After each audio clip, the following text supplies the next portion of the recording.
जदि आपण पाखे सेबती गछ अच्छी ताहले ताको काटी दियंतु माने तार प्रूनिंग करि नियंतु। वर्तमान जदि आपण सेबती गछर प्रूनिंग करिवे ताहले जेउठु डाळ काटी थिबे ता तळकु जो सब गंठी थिबो सेइठु नुआ नुआ डाळ आसीबो आ जेते अधिक डाळ आसीबो सेते दिन रे आपण सेतरो सेते अधिक फूल पाई परिबे। जो डाळ गुडी को काटिबे से डाळ गुडी को न फोपाड़ी के ताको लगे दियंतु। निहाती 4 रु 5 टी गंठी रखी कि डाळ गुडी को काटी नियंतु आ तळे जो गंठी थिबो 2-3 टी गंठी रु सब पत्र रिमूव करि नियंतु। ऊपर बास 2-3 टी पत्र छाड़ंतु। तळु एथि पत्र रिमूव करिवे काहेकि जदि माटी भितर को पत्र रहिबो ताहले से डाळटी आपनकर पची जिवो आ ऊपर को एथि 2-3 टी पत्र रखिबे केवल जानिबा पई कि आपनकर डाळटी सतेज अछि ना खराब हे गलानी।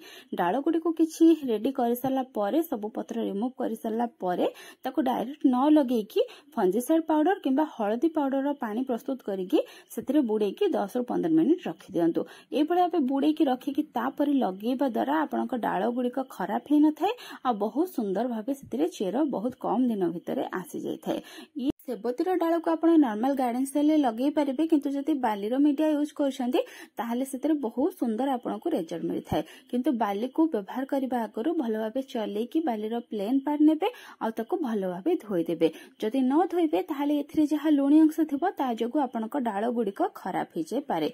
जे कोनसे गोटे कुंड रे भरि नेबे आ सेतिरे किछिटा होल करि नेबे किंतु मने रखिबे जे होल आपण करिवे सेतिरे निहाते 1 इंच रो गैप थिबा जरूरी। आपण चाहिले डाल गुडीक सेमिति मध्य लगे पारे किंतु डाल लगेला बेले भी 1 इंच जमती दूरता रहबो सेति प्रति ध्यान देबा पय पड़िबो।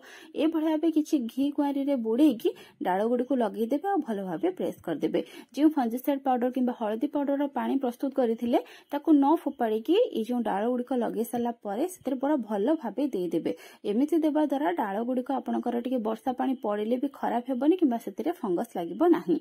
डाल गुडी को लगे सला परे चेष्टा करिवे से गुडी को वर्षा पानी रो प्रोटेक्ट करिवा पय आ ब्राइट एरिया रे नहीं रखिबे जेमती पूरा डायरेक्ट सनलाइट न पड़िबो सेति प्रति ध्यान देबा पय पड़िबो। जो सेबती गछ थिबो ताको पूरा सफा करि नियंतु। सुखिला पत्र खराब पत्र सुखिला डाळ काढी दियंतु आ किछि खत दे दियंतु। एमिति करबा द्वारा शीत दिन रे आपण एथरो अधिक रु अधिक फूल पाई परिबे।